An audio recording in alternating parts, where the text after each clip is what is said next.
secret to Beatmaker. Salut la confrérie, bienvenue dans un tout nouveau tutoriel secret de Beatmaker. Donc aujourd'hui on va voir comment est-ce qu'on organise ses banques de sons dans son ordinateur. Donc c'est un tutoriel qui est super attendu et que beaucoup ont besoin. J'entends souvent que c'est le bazar dans les banques de sons, et oui on est tous passés par là.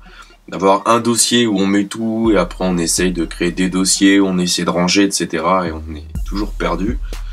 Et après quand on veut réouvrir un projet où on avait utilisé certains samples, c'est plus dans le même dossier, donc le logiciel ne retrouve plus forcément les samples, faut aller les chercher manuellement, etc. Donc c'est vrai que c'est important de partir sur une base saine, solide, avant de se lancer vraiment dans sa composition. C'est vrai que moi j'ai des étapes, c'est-à-dire que pendant plusieurs mois je vais faire des prods, hop, je m'arrête, je revois mes banques de sons, je les retravaille, je les réorganise, je me crée mes templates, et là je repars dans une nouvelle session de plusieurs mois.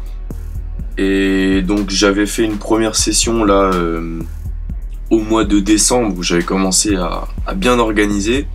On s'est même mis à plusieurs, on est une petite équipe de 3 où on organise nos banques de sons ensemble. Et puis donc j'ai fait des prods, j'ai avancé tout ça. Et arrivé un moment, j'ai eu des nouvelles banques et j'ai voulu encore optimiser donc l'organisation de ces banques de sons. Et c'est ça que je vais vous montrer aujourd'hui. Petite nouveauté sur Secret Beatmaker, je vous ai proposé un kit SB808, donc c'est une banque test qui est en version bêta. Donc voilà, j'ai sorti pour moi les éléments que j'aime bien de la TR-808 retraités à ma façon, sans forcément leur donner vraiment une couleur, hein. J'ai essayé de les épurer pour que vous puissiez faire vos propres layering. Et donc voilà, je vous invite à tester ce drum kit. On va rentrer dans le vif du sujet et je vais vous montrer mon gros dossier Soundbank. Donc le voici, le voilà.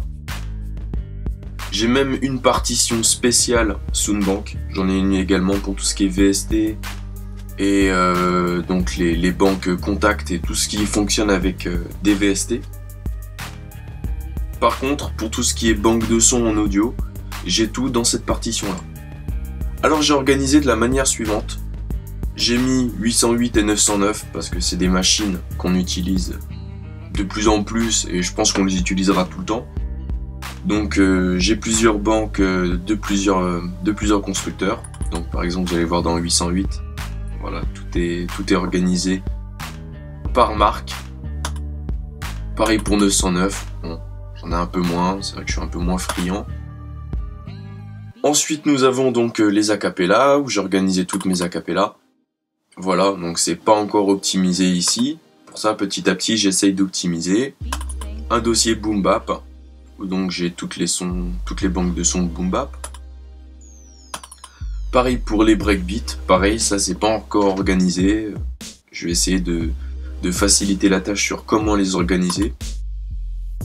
Tout ce qui est accord MIDI, voilà, quelque chose que j'ai pas encore extrait, pareil, ça c'est pas encore trié, mais j'ai commencé à mettre mes accords ici, et tout ce qui est MIDI ici, voilà.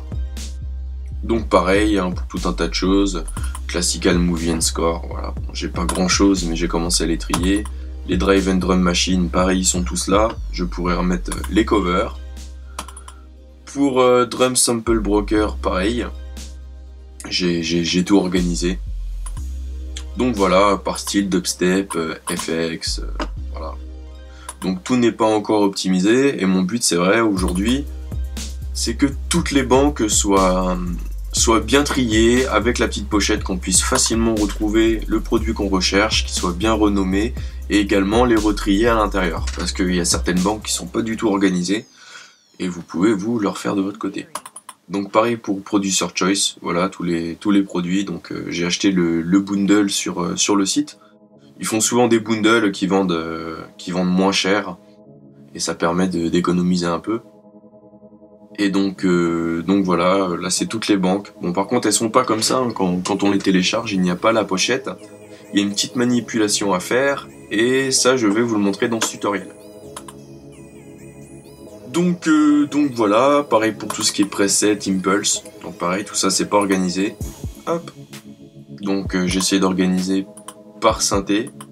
Donc vous voyez par exemple celui-là, je l'ai ajouté un petit peu à l'arrache, donc je vais créer un autre dossier que j'appelle Spire.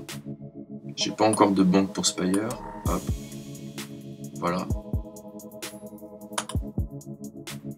Donc voilà, ça c'est les banques secrètes BitMaker. Bon, c'est encore du secret, donc je peux pas encore vous montrer. Donc tout ce qui est trap, voilà. Donc pareil, il y en a encore quelques-unes que j'ai pas encore modifiées. Et on va prendre en exemple, par exemple, celui-ci. Donc le Fat Loud que j'ai ajouté il y a pas longtemps dans ma liste. Et donc pour créer cette petite icône que l'on voit ici, il faut bien sûr avoir au moins un JPEG. Donc les JPEG, vous pouvez les trouver directement sur les sites des constructeurs. Vous allez là où vous l'avez acheté, et souvent vous avez donc la pochette, vous cliquez droit, enregistrer sous l'image.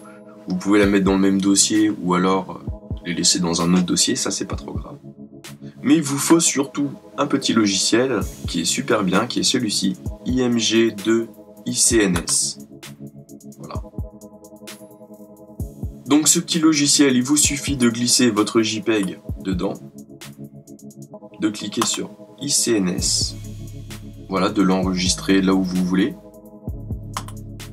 On va le mettre ici dans le même dossier.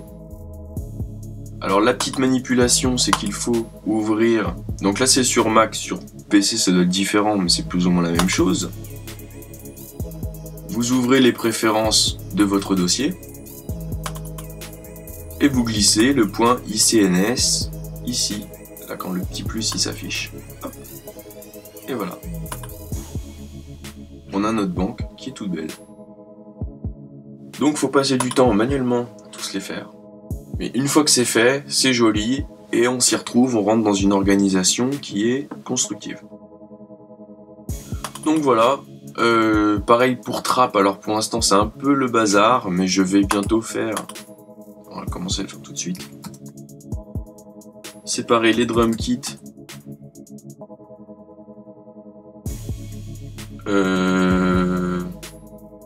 Des multi-kits, on va appeler ça.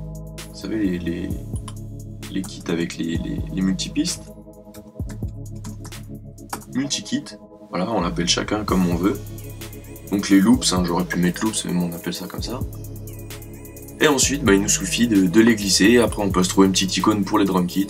Par exemple, voilà, je vais prendre ce drum kit là, celui-ci, tout ce qui s'appelle drum kit. Hop. On le prend, producer kit. Hop. Et puis comme ça, on passe notre temps à choisir les bonnes banques. Alors, il faut les connaître. Moi, je les connais pas toutes pour le moment. Donc, il y a même des presets. Ça va falloir que je déplace encore. Donc voilà, drum kit. Ça, c'est du drum kit. Ça, c'est du drum kit. Donc voilà, hein, je vais pas faire tout ça avec vous. Ça prendrait du temps, ça fera un long tuto pour rien. Mais au moins vous savez que vous pouvez le faire et pour au final avoir quelque chose de propre. Voilà. Le gros travail que je vais avoir, c'est dans le Vintage Beat Machine. J'aimerais bien mettre une image de chaque machine sur chaque dossier. Mais ça va prendre des heures et des heures. Donc voilà, je vous invite tous à prendre le temps de bien organiser vos banques de drum kit. Vous pouvez faire pareil pour les banques contacts, pour tout en fait. Donc je vous invite à faire ça et n'hésitez pas à partager vos dossiers sur Secret Beatmaker pour poser vos questions, si vous voulez optimiser ou faire des suggestions, si vous de votre côté vous avez des idées pour bien les organiser. Voilà, c'est la fin de ce tutoriel. Gros big up à tous et à bientôt sur Secret Beatmaker.